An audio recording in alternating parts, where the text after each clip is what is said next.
I always say with the Toyota, for example, everything fails is aftermarket. With the Land Rover was the opposite. Yeah, all the Everything factory Land stuff. Rover failed, Yeah. but everything what I bolted on was good. In my opinion, the only thing what may change it or how to influence this is if there really comes a lot of pressure from the public. Well, I guess you always got to have hope. I mean, if enough people, if it starts affecting how people vote.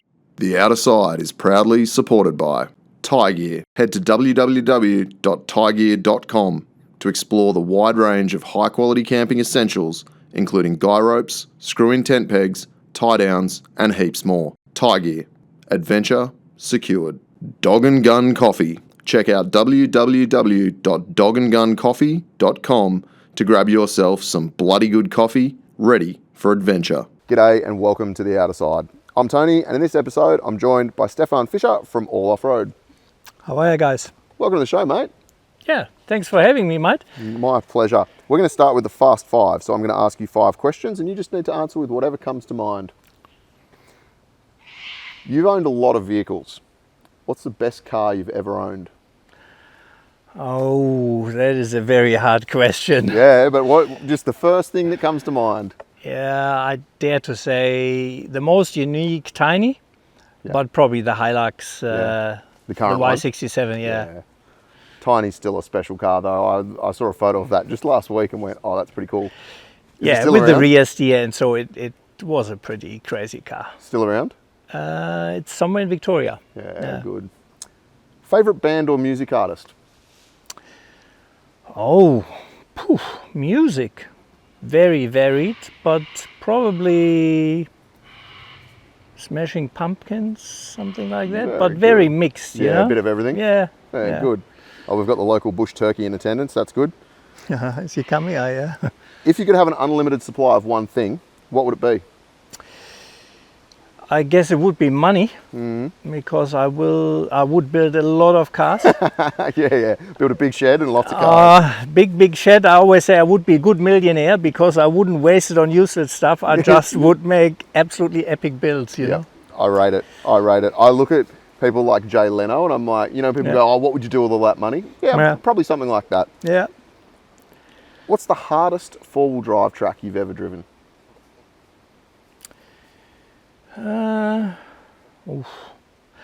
Probably Rope Road, which is now also gone in the Watergans.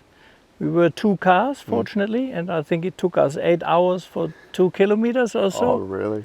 And there was a bit of panel damage involved, which I not have very often at all. Yep. So yeah, Rope Road at Closed. the time. Yeah, all graded, closed, all gone. Well, we'll definitely get into that. Yep. And what would you eat for your last meal? Look, if I only could have one cuisine, it would be Thai. So very anything Thai, I'm Spicy? happy with. Yeah, I don't mind spicy. Yeah, good. Well, mate, I've been following you for quite some time now. When I first got into four-wheel drives, I found your content on YouTube and I've been following you ever since. So what was your sort of journey to where you are now in terms of four-wheel driving? Is it something that you were into for a long time or, how did you get into it? Yeah, not really. I mean, I always loved traveling. And I had many four-wheel drives before I actually started four-wheel driving. Yep. And we talked about my old Hilux and there were an old Pajero when we went hunting, but mainly for hunting. But I didn't have a clue at the time. I've done martial art for 40 years. That was my business. Yep. And when I decided to get out of that and change something, I needed something which keeps me busy and gives me a bit of adrenaline. Yeah, of course. And a friend of mine at the time, that would be now 17 years ago, handed me a four-wheel drive action magazine. Yeah. And I flicked through and thought, what? That's what you can do with that cars? And from there, it went all very quick. Yep. And I started the YouTube channel pretty much to improve my technical driving. Yeah, okay. Because I learned from scratch, so I had no clue, and I wanted to see my mistakes. So you were filming it so that you could review what you were doing and learn from it, and then you just decided to put it on YouTube? Yeah, and then my family in Germany asked, hey, what are you doing and what's that? And I thought, no, it's also good to document my trips. Definitely. And that's pretty much how I got into it. I mean, that was before influencers, before all of that stuff, That's pretty cool, hey? And I suppose particularly trying to explain to, I don't know what the German four-wheel drive scene is like. I don't know if there is one. Yeah, because not much public land access for vehicles over there, right? No, not much happening. Yeah. So I guess trying to explain what you're doing, particularly some of the driving that you've done, it's a lot easier when you can just show someone, right? 100%. Yeah. And I had to, it's funny now because I never learned any of the terminology in German. Oh, right. Because I didn't exist, So I know it now in English, and if I speak to my German friends, I don't even know the words in German for it, Yeah, So, right. How long have you been in Australia for? 30 years. Yeah, wow. 95. Yeah, right. And I only know a little bit about Germany because we've looked at it for GME, and the overwhelming response was, well, there's not really a four-wheel drive scene because you can't use vehicles on public land. Yeah, it's a small country, Yeah. 80 million people, or over 80 million people, not much four-wheel driving. I mean, the scene is definitely growing, Yep. but at the time it was, non-existent when I came. And even now, most four-wheel driving would be going Eastern Europe, Russia, obviously, which is a bit limited now, Africa. Yeah. So it's more like that overland travel, Correct. international stuff. Yeah. So the wheeling that we do here, and you do, Yeah. that technical wheeling, does that really exist over there or not? No, I don't think so. Yeah, No, right. I mean, you have a few old quarries, Yeah. but I've never four-wheel drived in Germany. So, Yeah, okay. I mean, I look a little bit. I have friends there who actually have touring companies. Yeah, right. But again, they tour all over Europe. They're not really technical driving as we do it here. I don't think really exists unless you do competitions, Yeah, right. So, I mean, from that first magazine to then where you are now, I mean, you've driven pretty much all of the hardest tracks that I know of anyway, and you've had some phenomenal vehicles. So that sort of progression, I mean, what was the first vehicle that you decided to modify and start chasing this kind of stuff? Yeah, I mean, I started very good with an old Hilux and so on, but I saw that before I really got into four-wheel driving. Yeah. I mean, I took it down to McBride's Beach at the time. Yeah. When you still could, Yep. but I was scared that I was a could pretty get back hairy- up. That was a pretty hairy track in its It time. was. Yeah. And I had no clue about low range, about any of it. yeah, straight in the deep end, right? Right away. So I thought, oh, geez, I hope we're going to get back out here. But then when I started looking into it, because I had family, wife, or kids were kind of they were already there. I bought a Land Rover Discovery Yeah, right. 3. Yep. Obviously no clue, but I looked at it, looked good. I thought, four-wheel drive is four-wheel drive. And I bought it, and look, it turned out a much better car than we thought. I mean, they're unbelievably capable out Yep. of the box, right? Exactly. Yeah. And I joined a four-wheel drive club then to learn it driving, and everyone was laughing about the car, but I pushed it pretty hard. Yeah. But I reached the limits within 1.5 years. And then I bought a Defender, the 110, which, I spent a lot of money in. It was a beautiful car, but it was a Land Rover, When they go, they're absolutely beautiful, but I had a lot of issues with the car pretty much on every trip. Just reliability stuff. Reliability. Yeah. And I always say with the Toyota, for example, everything fails as aftermarket. With the Land Rover was the opposite. Yeah. All the Everything factory Land stuff. Rover failed, Yeah. but everything what I bolted on was good. And I just from there then also realized I need two cars. It's not a good thing to play with the tourer, especially if you do, I got fairly early into remote touring and so on, and you need a reliable car there. Yes. And I don't want to bash my tourer, on a daily. I mean, there were times where we drove technical twice a week. Yeah, right. Probably for 2 years, 3 years. And you can't do that with the tourer. No. And I mean, that's something that I'm learning very rapidly, as I progress through my journey is, one, I've been daily driving my car and touring and trying to drive hard tracks in it. And you cannot keep the maintenance up to it and keep it reliable, right? That you start breaking stuff. 100%. Yeah. And for me, I love the driving. I mean, I can do a little bit, if I have to. I've been out of shitty situations, but I do not enjoy it really, lying under the car. That is not my thing. I'm the same, mate. Yeah. There's no shame in that. We don't all have to be mechanics, right? Exactly. Yeah. And I started too late for that because in Germany I had, fast cars, but we never modified or that didn't exist. So I don't have the deep mechanical aptitude other people have, which I admire. Yeah, you know? absolutely. I'm blown away when someone can hear a noise and then just go ferreting around in the engine bay and fix it. You know, I think that's quite a skill to have, but definitely something good to start early in life, right? 100%. Yeah. I mean, I have a good feeling for my car. I understand it very well because I drive it. I know if something is wrong. Yes. But I don't exactly what is wrong. But obviously that's a start to then fix it, you know. For sure. So did you go straight into the hardcore stuff, or were you doing more touring to begin with? Or, you know, what was the allure for you to go and drive the hardest things that you could find? Yeah, good question. I think touring started, but again, I need a little bit adrenaline. Yeah. And when I realized, what these cars can do, I mean, if I look now how I nearly, if I can say that, pee my pants, you know, Of course. being in Nunes and in Marangaroo, and I still can remember when I looked at that things and I thought, no, you can't drive that. And I mean, nowadays I drive that blind, you know, you don't look at anything. So yeah, I really loved the progression, and I loved I've never was someone, and it's probably good I was older when I started.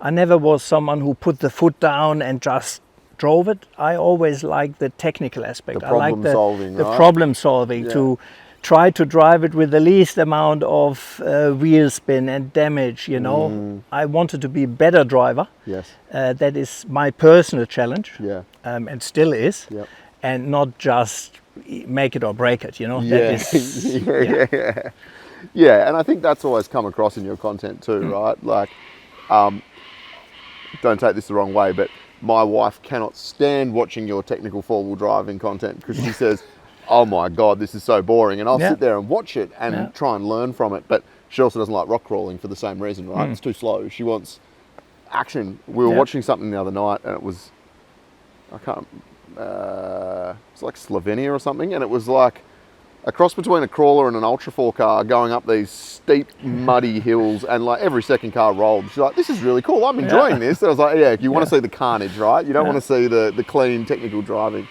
But it's been very interesting to see your progression, and I guess from an outsider's viewpoint, you've got the really hardcore technical stuff, but then you also seem to be frequently in the desert.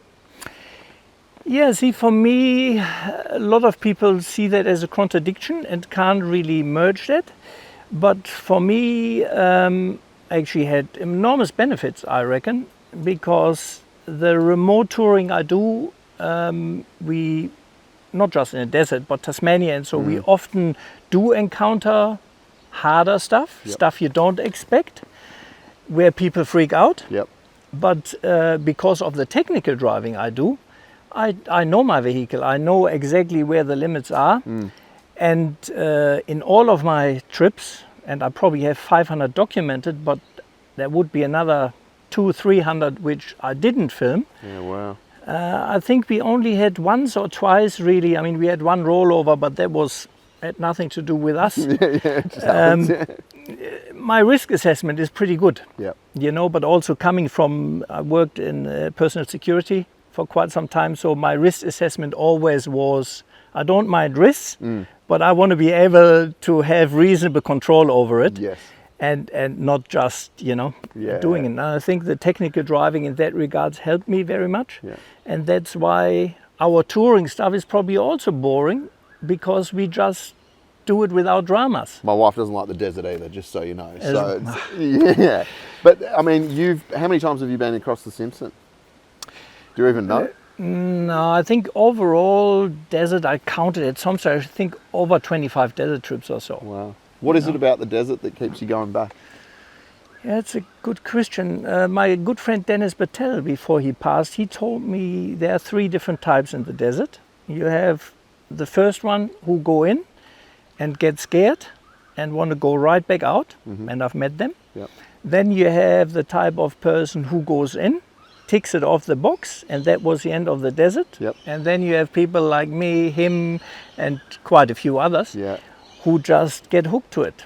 Something special about it, isn't it? It is something special about it. I love that serenity. I wouldn't be a good sailor, I think. I wouldn't go sailing, but I always compare, especially the remote deserts, is like an ocean of sand, and you're in the middle of the ocean, but you can't drown, you know? It is a bit more control there. Yeah. A few more snakes and scorpions and various other things that you don't have in the ocean, but yeah. Yeah, I don't mind that though. I love the wildlife. I'm always happy if I see snakes, scorpions or whatever. Yeah. So It still blows my mind that things can live out there, because it's, you know, you look at, not now because there's been a lot of rain out there, but you know, when I went out there 5 years ago, it was dry as, and you just think, how does anything live out here? But it comes alive at night. it comes alive, and we always ponder, where do the flies come from, you know, because 60 seconds you have, and they found you. You wonder, what do they do the rest of the day when you are not around? Where are they? Yeah. But they definitely find you. Yeah, they certainly do. Yeah, I think you're spot on there. I've only been across the Simpson once, but as soon as I got to Mount Dare, I wanted to go back. Yeah. And I said it to my wife, and she said, that was the most boring trip I've ever done. I'm like, all right, well, we're going to disagree on this one. Yeah. But I think at this stage, we're looking to go back next year. I think for me, it was the silence. Yeah. You know, we're surrounded by noise living in major cities, and then going out there and just having that almost oppressive silence, right? It's like a weight. It's so quiet. Yeah, at night it is like an isolation tank. Yeah, it is. It's like the sensory deprivation stuff. Yes, it is. I mean, absolute silence. I think if you haven't experienced it, people won't believe it. Yeah. How quiet it is. If you have, usually you don't have wind, stops at 6. So I love it. Yeah. And you think you'll keep going out there? Yeah, look, I have, but mainly through other things, the past 2 years I haven't been, which is very rare. I usually have been at least twice, sometimes 3 times a year. It's get a bit too busy for me now. I think I have to look at other deserts than the Simpson. But yeah, no, I will be back. I mean, that's for sure. I suppose that's the challenge that we face across many of those iconic destinations, right?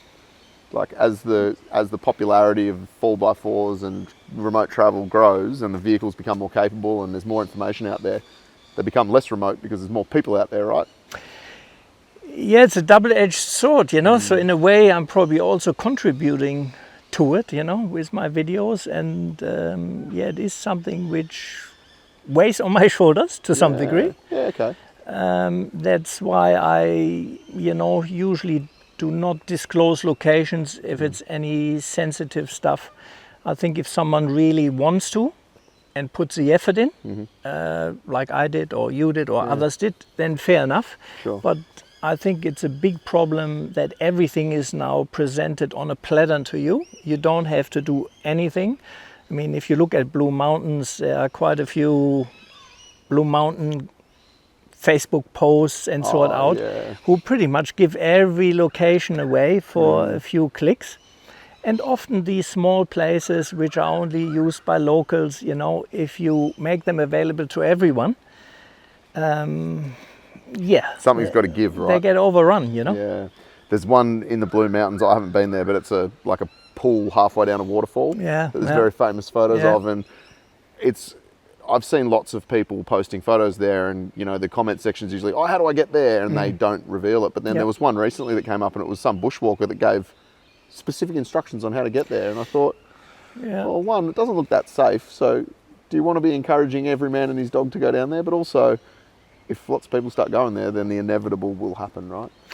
Yeah, I think the barrier to entry can't be too easy. If you're really keen, everyone will find out, and then you can do that. But I think if you present everything on a platter, especially with social media now, where everything can be shared so easily, that bears some dangers, Yeah. Do you think that's a contributing factor to what we're seeing in terms of particularly four-wheel drive access? Do you think that because these spots are becoming so popular that it's accelerating the closure of some of these areas? Yeah, very good question. I would have always thought or said, yes, that is probably one reason. But I started recently thinking a little bit more about the real damage bush users do. And I think what we're missing is putting that in perspective to the land we actually have.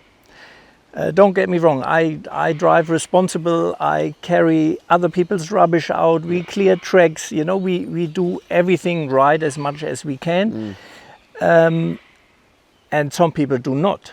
And I absolutely hate it. I mean, if people tear up campgrounds and do wheelies and do burnouts and so on, it's useless, you know. Do that on a private farm or so. It's just dumb. Yes, it is just dumb.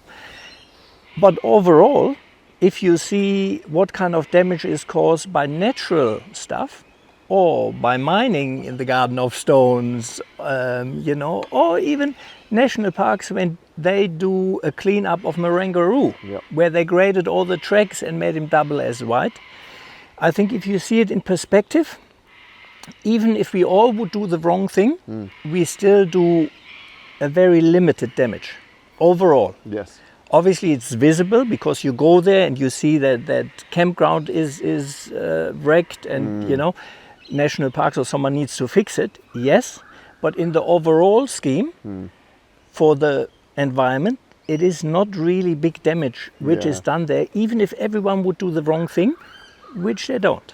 Yeah, I think, mate, you've nailed it there. And I often think about this. We chatted on the phone the other day about this in terms of how much of the total land mass is accessible.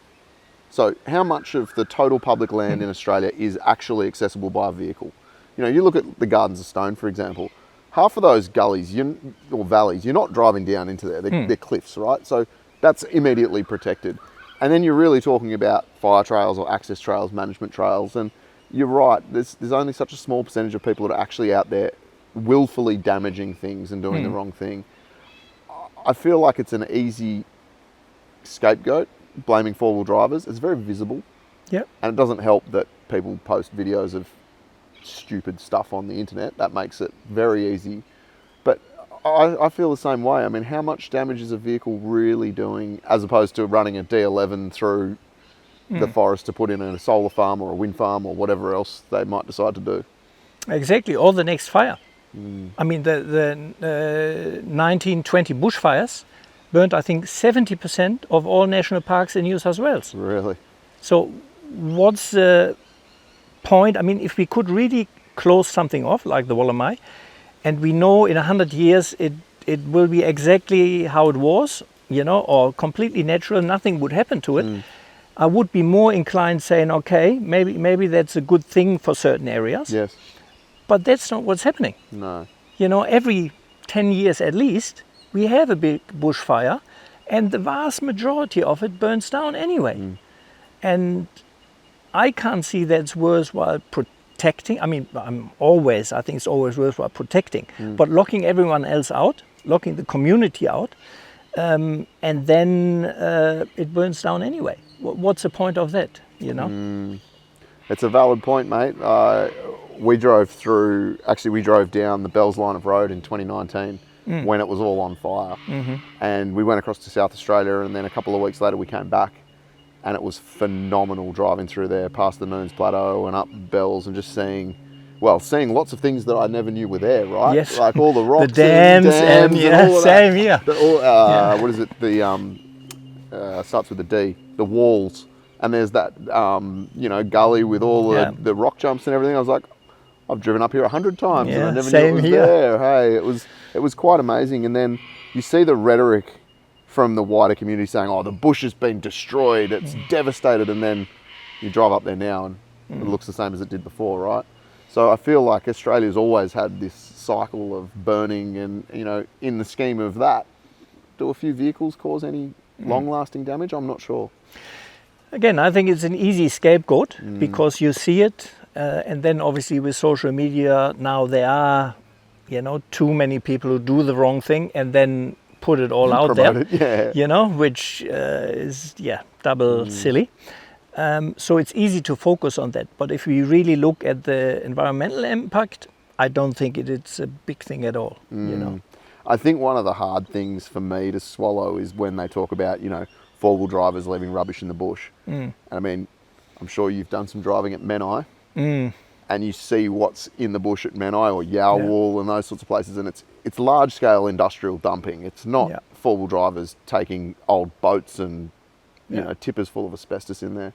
And it does feel like we get punished for the wider problem, right? Yeah, I think that rubbish you're talking about, that has nothing to do with four-wheel drivers. Same in the water guns and so on. I mean, stolen cars driven down there and all of that stuff has nothing to do with it. There are some four-wheel drivers who do leave rubbish because Absolutely. even in the desert, people can't dig a hole to do their business. You have toilet paper lying around and so on. It is an issue, but again, overall, it is very, very small issue. And then you have responsible people like, I guess, you, me, and many others, That go and clean up not the everyone else's exception, shit, yeah. who clean up other people's shit, Yeah. I did Cape York this year, and the telly track was an eye-opener for me. Now, obviously, it's very popular, lots of people every year, but the amount of toilet paper on the track, around the campsites was really, it was pretty bad. And you can't blame anyone else for that, right? Yeah. Do you think that it's ignorance or people just don't care? I think we're getting too deep. I think it goes back to, parenting, number one. Yes. But also the education system. Yeah. Where we don't really put too much effort in, and I think that is a big issue because all these awareness has to start early on. Yeah. And I don't think there is done enough for it, So I think it needs to start much earlier. But my point with that is, in my opinion, nowadays with social media, it could be fairly easy, not prevented, but greatly reduced. Yeah. Because in the early days, you could not really publicize stuff quickly and broadly. But nowadays, if we have certain areas, it's usually certain areas where that problems are usually on long weekends. If consistently for a year or two, we really would enforce it, have the police going through there, find people who do the wrong thing, right away on the spot fines for rubbish dumping and all of that stuff, the word would spread. Sure, you have that hardcore idiots or whatever, You will never too dumb to care. Yeah. Yes, you will never convert them. Yeah. But I think the vast majority who, would change their attitude if it costs them something. Yeah, definitely. With all the public land discussions that we've been having over the last 18 months, and I've talked to many, many different people with different viewpoints, and it's been very educational for me. One of the things that I keep going back to, and I put it this way, Tony from 20 years ago would be very surprised to hear me say what I'm about to say, but I think that the solution for a lot of these problems is really heavy enforcement of the rules. Yeah. And, if instead of putting gates on everything, parks put trail cameras up and people that are doing the wrong thing get ridiculous fines. Yeah. I mean, $100,000, just, ridiculous fines, and they're actually enforced. They'd only need to make an example of a couple of people. Yeah. And I believe that the vast majority would go, oh, okay, this isn't worth it anymore. We need to look out for, we need to make sure that's not going to happen. I still don't know if that's the whole solution, but I feel like that's a stepping stone, right? Yeah, I agree. I don't think it is necessarily the solution to go to the root cause, but it would stop the behavior, or not stop it, but greatly reduce the behavior. And yes, I don't think even you need $100,000 fines. That could be also always, misused in a way to make you do things, which are not really, you punish people for little stuff. But enforcement, I think, would be fairly cheap, And if you then distribute that on social media, the word spreads quickly. Best example is modified four-wheel drives and engineering, because who still modifies a four-wheel drive? Yeah. Not many people anymore, because the police very... Well, I know you've been on the receiving end of some of that. I've been, yeah. And so have I, and now I have 2 engineered vehicles and 1 stock one. So, it's, if you want to play the game, you can either play it the hard way or play it the slightly easier and more expensive way, right? Yeah, look, I have no big issue with engineering in general. I think we have the correct setup, we have the correct rules, that's all good. My issue is that a lot of times you get into trouble. I spent a lot of money on my Hilux. Yeah. It was engineered from ground up. Yes. From day one, before we even started, we had interaction with 2 engineers and made sure that everything was built, that it is legal and complies. And if you then still get pulled over and have to spend an hour on the side of the road and have to explain everything and so on, then it gets a bit annoying, you know. I mean, if you clearly drive a car where your tires stick out and you have 35s and no flares and look, you know, Yeah. you can't be surprised, you know. For it. Exactly, Yeah. you know. Yeah, and I definitely, I mean, I came from the streetcar scene and we consistently pushed the limits and far exceeded the limits of what was legal. And when you got caught, right? Yeah. But I agree with you. I think it's very challenging to try and encourage people to spend the money and the time and the effort, and it's the time you would know that it takes to go through this process, and then a police officer can say, I don't care, Yeah. defect you anyway. That's where the system falls apart, right? Yes, and I would like to see the numbers because, again, there may be idiots, but for example, I mean, I'm not an aggressive driver, but I drive for 40 years. Yeah, If I drive a normal car, I drive that very different to my 4-wheel drives. Yes. I mean, my 4-wheel drives, I drive like a grandpa, Yes. really, you know, because they're big cars. They don't stop or turn big like a tires. passenger car, right? Yeah. Yeah, exactly. Actually, the Hilux Pretty good. brakes better now with, because it's, you know, has G brakes on. It's Yeah. the brakes are for a 3-ton vehicle and right. it's only 1.4.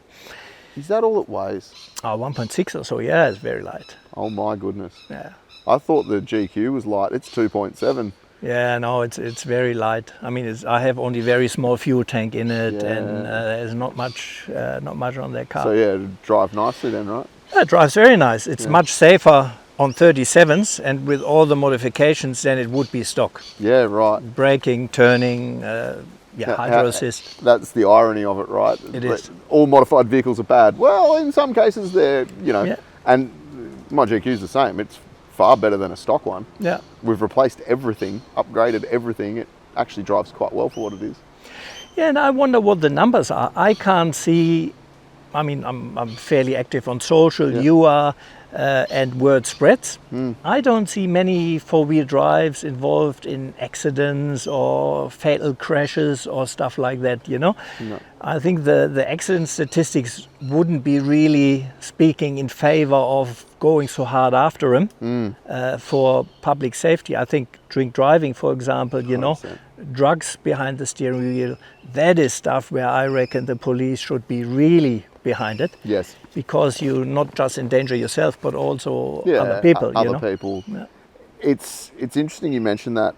A good friend of mine, Cowboy Tuned, Yeah. reached out to Transport and said, have you got any data you can share about the percentage of 4-wheel drives with large tyres and their percentage of accidents? And the response was, we don't track that data. So it's just motor vehicle accidents. So the question then obviously is, what is driving those restrictions? Have you had any of those conversations with engineers? Like, why is a 37-inch tyre bad? Look, I'm not political and I'm not a conspiracy theorist, but I'm hearing stuff for years now, Yes. which I brushed off and say, yeah, that's all talk. But I'm now at a stage where I do really have to consider that there is a bigger agenda Yep. going back now quite a few years of really getting us out of the bush. You know, and if you put all these puzzles together, it started with the engineering part and getting 4-wheel drives that way out of the bush, getting modified stuff out of the bush. I mean, briefly there, I think young guys, you know, who have adrenaline and want a bit of action, they are much better off doing that 4-wheel driving somewhere in the bush than running havoc in the streets or getting into other, activities which may be not that beneficial for society. So I think it is a good outlet. So that is stopped or so much minimized or reduced, I think it's just a start to it. And then you look at national parks. until 10 years ago, I was a big a proponent of national parks. Yes. I think the concept behind it is excellent. I love to protect nature. Yes. And preserve it. Beautiful, but it still needs to be accessible and also serve us, the community, to use it in a responsible way. But if you now look at the plan of management, I just looked into Canangra Boyd. Yeah. That was the one you sent me yesterday. I sent you that. Then I did the same actually today for Gardens of Stone, which miraculously has changed into a state conservation area from a national park. So you can mine it. Yeah. So you can mine it conveniently. Yes. And everything is about restricting access and just putting all the access in very small areas and make it accessible for everyone. So it seems like that the broad community of bush users is absolutely not consulted for any of their decisions. No. Yeah, it's a very small, I call it, the yuppies out of the inner city who don't really go bush as such. They go camping here and there, and they want luxury and glamour and amenities and so on. But that are not the people I met over the past 16 years. Yeah. And I met thousands and thousands of people, but the vast majority, no one wants, if we have a dunny there, that's all you really need. If you have a fireplace and in certain locations maybe a shower, cold shower, hey, that's heaven. Yeah, that's luxury. Yeah, I don't need any more, And I think I'm not just speaking for myself there, that's Absolutely a vast not. majority, but all these people are not consulted. Yeah, and when they are consulted, it's a box-ticking exercise, right? Yeah, but I shared some emails with you from national parks. As we know, they are not consulted. No, You they know? literally are just making decisions as they see fit. And there was, in the plan of management for Canangra Boyd that you sent me, there was some very telling words in that document, right, about national parks having the, authority to temporarily or permanently close the track for management reasons. So it's so vague, right? So they can just go, well, actually, we're going to shut that. Or I think maybe they said safety. Not just management, safety, management, historic, cultural significant reasons. Difficult subject, obviously. I'm a bit with one leg here and there because my wife has, from the father's side, indigenous, generation of indigenous grandmothers. Yep. I'm obviously German as. Yeah. But the kids are now somewhere in the middle. Yep. And we reconnecting because her mob is actually here from Dangok. Oh, right. So close, even though she's from Melbourne. Yeah. So that fits quite well. We're reconnecting there. So I have big sympathy there, also for the indigenous side, and love the indigenous culture we have in Australia. Yes. But I also love our early settlers and mining history. Yes. And what I see now, and I have heard from multiple sources now, but that's unconfirmed, it's hearsay, that national parks doesn't like to have any white man-made structures in national parks. And if I look at the bigger picture and see what's going on in the national parks and how they look after stuff, I have to say, I think there's probably something to it. Yeah, which is so sad, right? Yes. I mean, I obviously don't have the same indigenous connection you do, but I think we absolutely need to acknowledge history, and we need to acknowledge the wrongs on both sides. Yeah. Because there were some pretty nasty things on both sides from the history that I've looked at anyway. But you can't delete history, right? And that's what they're talking about in some respects, saying, oh, we don't want white man structures. Well, they've been there for a couple of 100 years in some instances, right? We can't just pretend it never happened. I don't think that helps anybody. Yet we have to look forward. I mean, if I could now flick and we go back 300 years and make it all not happen, I'd probably flick that switch. But we can't. No. We're here where we are. There is no going back. There's only going forward, and it can't be back to 300 years ago. No. So that's why I think it's very important that we all work together, because at the end, I mean, silly, but we are all Australians. We are, in a yeah, way, we are. you know. And especially now, because all the people back then aren't here anymore, right? Yes, correct. So Yeah. and you know, I think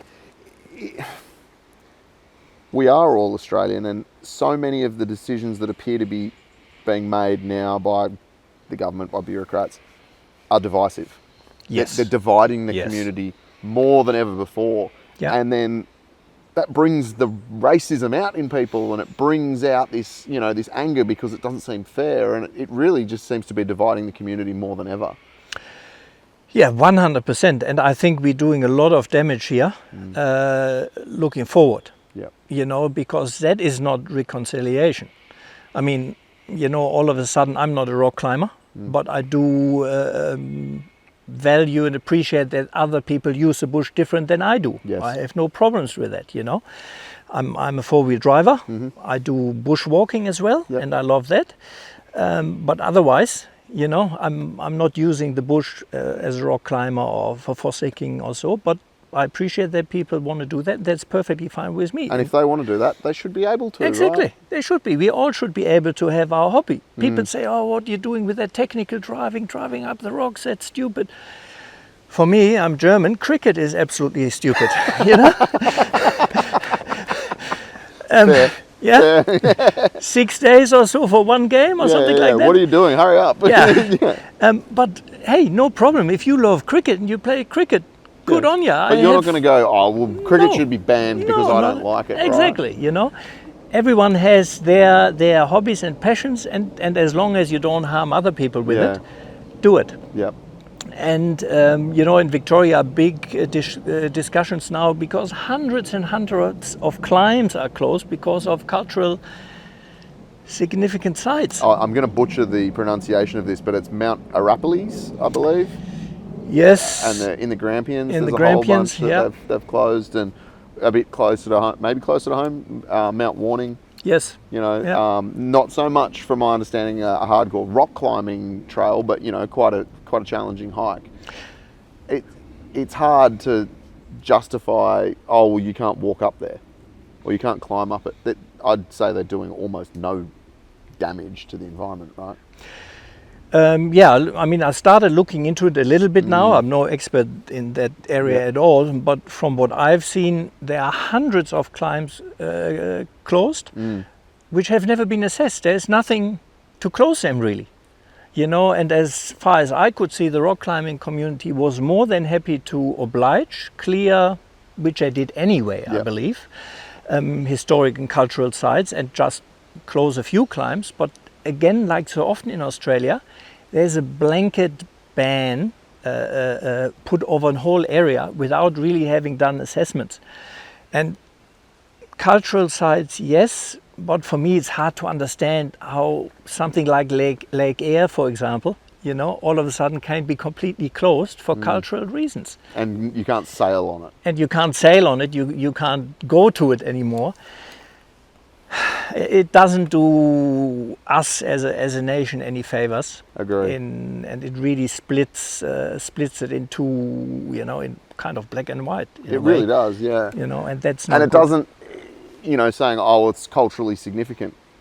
Well, what about the last couple of hundred years of cultural significance that it might be? You know, the Lake Eyre example is a great one. I was asked to come onto a 2GB discussion about this earlier in the year, and one of the guys that also spoke on that same radio show was from the Lake Eyre Sailing Club. Yeah. And he said, you know, we've been, I'll get the numbers wrong, but you know, it's like 130 years or something that they'd been sailing. And he said, well, sure, there might be cultural significance dating back before that, but what about what our club has done, and what about what it means to the local community? And there just seems to be no regard for that, right? It's just, as you said, like that blanket approach. Yeah. I don't know if it's laziness on behalf of bureaucrats, or I don't know what it is that causes those decisions to be made. Yeah, it's that, you know, I mean, probably overused. I guess this wokeness, which is you know, creeping in. Going too far the other direction, though, right? Yeah, in my opinion, again, I'm not political. Yeah. You know, but everything too far left, too far right, It's wrong. We need to be in the middle. Yeah. And I don't see the middle anymore, sadly. And when I arrived in Australia, that's what I loved in Australia. That's why I knew when I put my first foot on the floor here, I'd stay here, and that I could do all these awesome things here, that I had the freedom I didn't have in Germany, just because it's such a small country with so many people.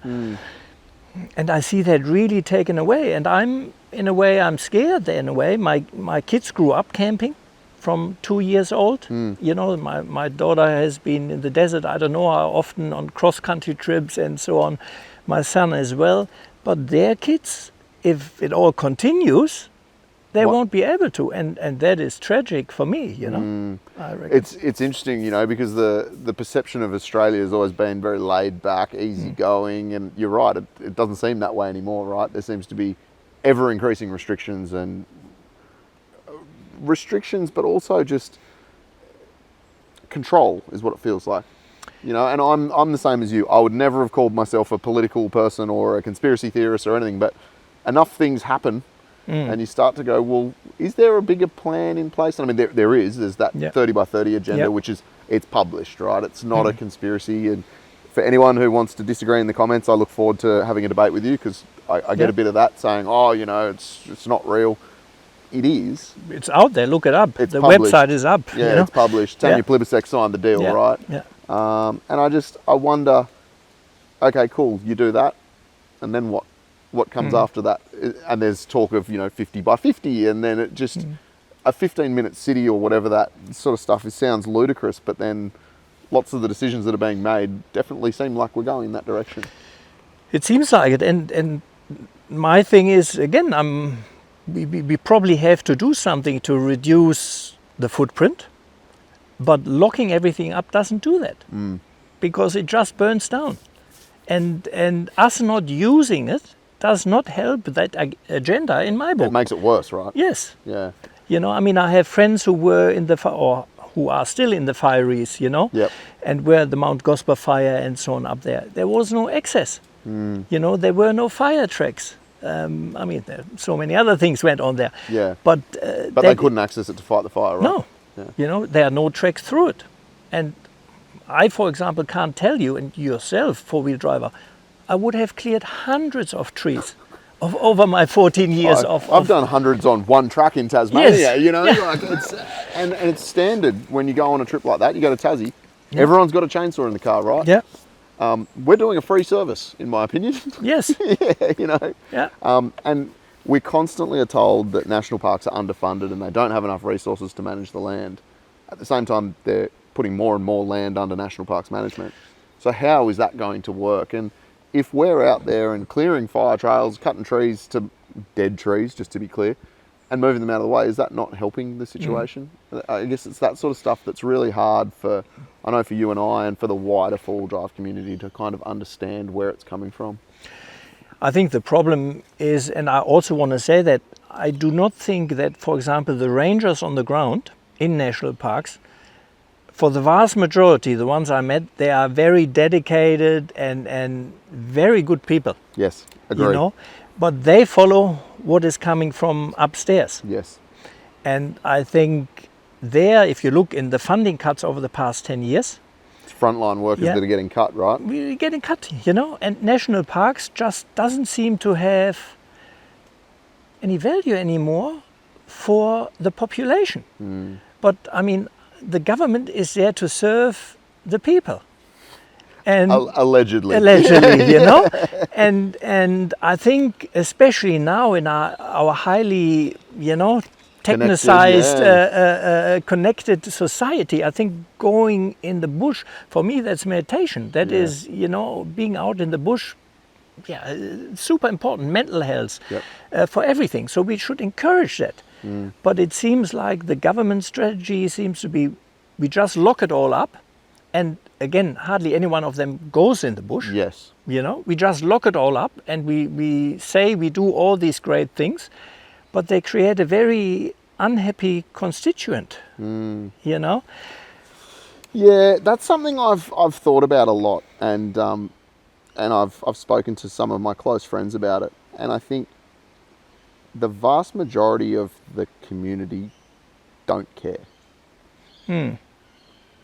We live and breathe four-wheel drives, so it's very important to us.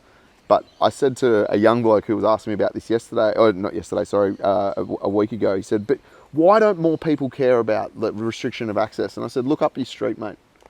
How many modified four-wheel drives are on your street? He said, oh, I'm the only one. So there you go. So do you think any of those people care about being able to access a difficult track in the bush? Probably not.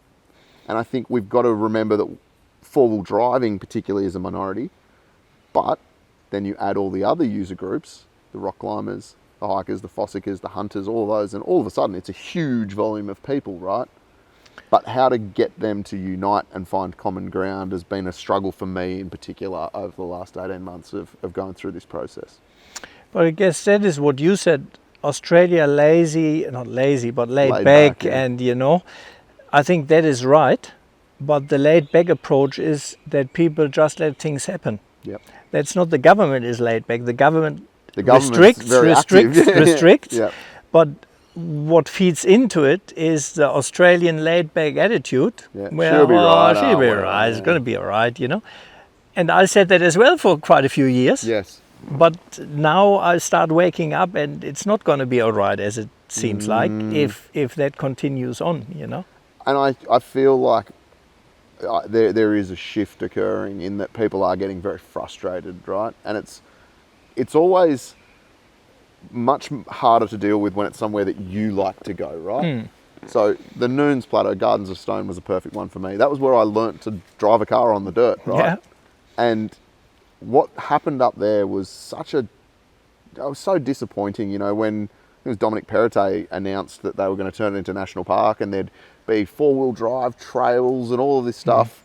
Then it got changed to a state conservation area. Then they opened a new sand mine, and then the vehicle or the plan of management comes out and it says no vehicle access, pretty much, right? But no one stands up to it. That's what I mean. No one's fighting it. Yeah. And we spoke to the Four-Wheel Drive Association about that, and they said, "Oh, well, we tried." I'm only one person doing this, and there are others. Don't get me wrong. I'm not suggesting that I'm the only person that's making any noise about it. But I was really quite happy when I saw you put a video out a little while ago talking about national parks. And I think the first one that you released, was that about the camping?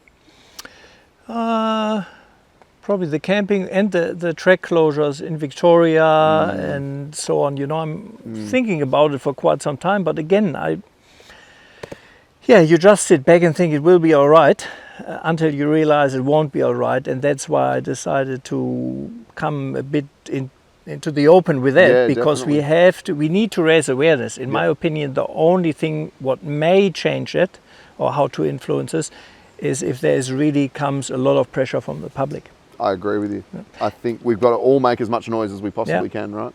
And one quick thing I want to say there, I think what is completely underestimated, what kind of damage these will do long term to how overseas sees us. Because we are not 30 years or 20 years ago before the internet. So the more videos like this happens, the more it comes out that Australia is not this free country anymore. It's not where you can travel, where you can do all of these things. Yeah. These will spread out and it will travel all over the world. And once that really gets out, Australia will, for a lot of people, not for everyone, but for a lot of travelers, become less desirable. And because then it's restricted and it's restricted. You can't you can't go climbing. You can't hire four-wheel drive anymore. Can't do that. You can't go on Lake Eyre, and that is obviously just the start of it, as it appears. And I think that will do big damage over the next 15-20 years. Yeah. And once we at that end, it will be very hard to reverse again. Well, I mean, that's something I say to people all the time. Stopping an area from being closed is hard. Getting a closed area reopened. Impossible. Yeah. Not impossible, pretty close to impossible. Yeah. I mean, I couldn't recall an example of an area that's been closed to public access and then reopened. No. Yeah. Yeah. What do you think is going to happen? Honestly, do you think that these decisions are going to continue to be made regardless of us pushing back, or do you think that we have an opportunity to influence the direction that it's going? Oh, very hard to say. I'm not really involved in politics in any way. I can only say I'm speaking up regardless and do my part. So I can tell my grandchildren I tried. And they can't tell me, but why didn't you say anything? You had a platform, you know, and why didn't can't I see anything that you spoke up against it? Can we change something? Well, I guess you always got to have hope. I mean, if enough people, if it starts affecting how people vote, and if there is a general unrest, then maybe yes, and maybe the US, what's happening there at the moment is a good wake-up call that means it may make it more important for the constituent or for the government to keep somewhere in the middle. Yes. And keep the vast majority of the middle happy and not just fringes on either side. That's a very good point. One thing that I was very happy about in the US recently was all of the BLM activity. I'm not sure if you were across that, the Bureau of Land Management land. No. There was a senator that basically tried to slide through a proposal to sell a huge amount of public land in America to private developers. Yes, that has not. Outdoor community just rallied. Now, admittedly, they had some help from people like Joe Rogan and Steve Rinella, so people with the biggest media platforms in the world.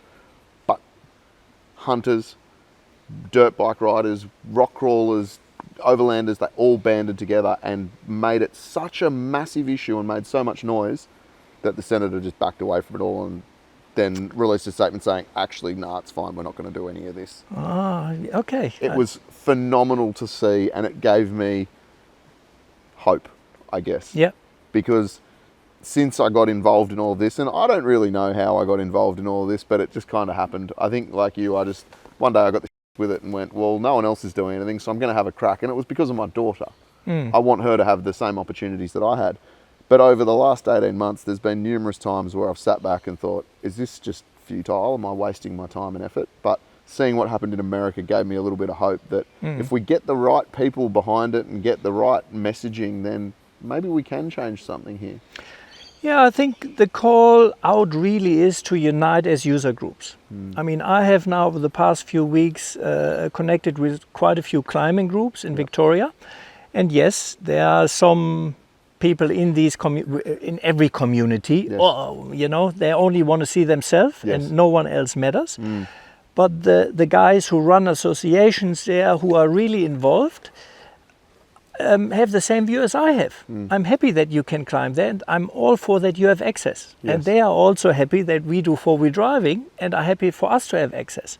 So when we can combine these user groups, you know, even the bushwalkers, I mean, I think there's an extreme left version of bushwalkers.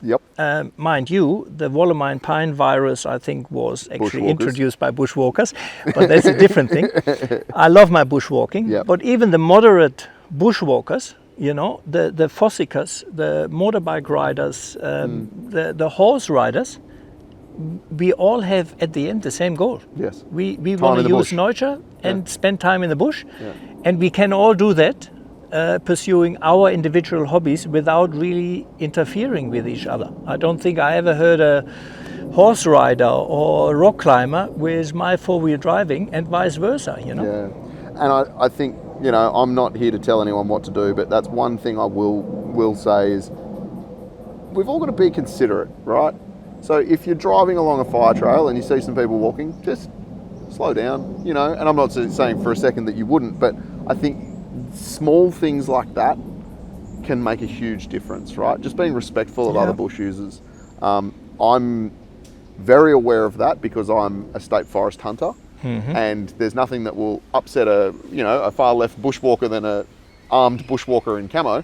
But you know, you can do it respectfully and you can acknowledge people and just be a normal person, right? And I think you can make a potentially negative situation positive quite easily, and I think that's what I'd love to see more of. 100%, because at the end we all enjoy the bush. You know, it's no different. And if you have a platform, maybe don't just think about clicks and engagement, you know, and consider a bit what you're displaying, whether what you're showing there is the right thing to show, even Yes. if you may do it for yourself. Yep. But does it have then distributed if you know that you're not doing the right thing? Yeah, I think that's a really good point, and particularly with, you know, you said it yourself, the immediacy of the internet now, right? Like you can post something and you've seen it yourself, things can go viral in hours, right? And the volume of people that can see that, and you don't control who gets to see it, right? Yeah. So I know when I go to Parliament in a couple of weeks' time, I'm sure that I'm going to get pushback from that, you know, examples of where four-wheel drivers have done the wrong thing. And I think that's the biggest challenge that we face, is we've got to really portray that we are considerate, we do care. And that's I mean, it seems very obvious, but of course we care about the bush. Otherwise, why would we spend so much time in it? The vast majority does. Yeah. I mean, there are some people you wonder why they go in the bush. Yeah. You know, the ones who leave the rubbish there and you know, just wreck up places. You really wonder. But you said it yourself. There's bad elements in every community, right? We have to go after the people who do the wrong thing. Yep. And not do blanket bans and stops. And that is something I noticed actually from fairly early in Australia. Australia is pretty good, or rather bad, in that, you know. They have issues with certain dog types. I mean, for example, you know, I don't have dogs now, but I used to have 30 years of American Bulldogs. I like the masculine breeds. I had an American Pit Bull Terrier, so I know exactly about all the restrictions. Exactly, you know.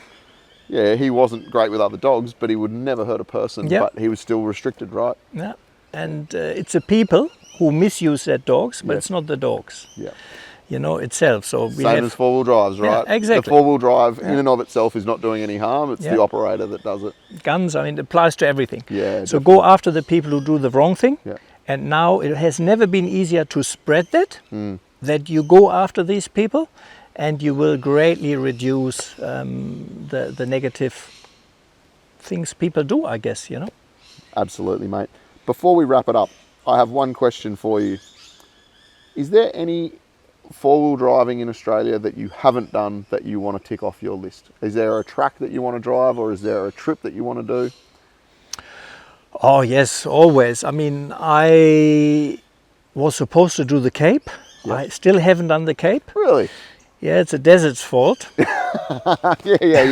go up there and you just turn left and you end up in the desert again. Yeah, it's the same time span. Yes. And then it's winter, and I'm thinking Cape with thousands of people, desert with no one. The desert has always won. Yep. But this year some small surgery came in between. Last year it was planned, DCS came in between.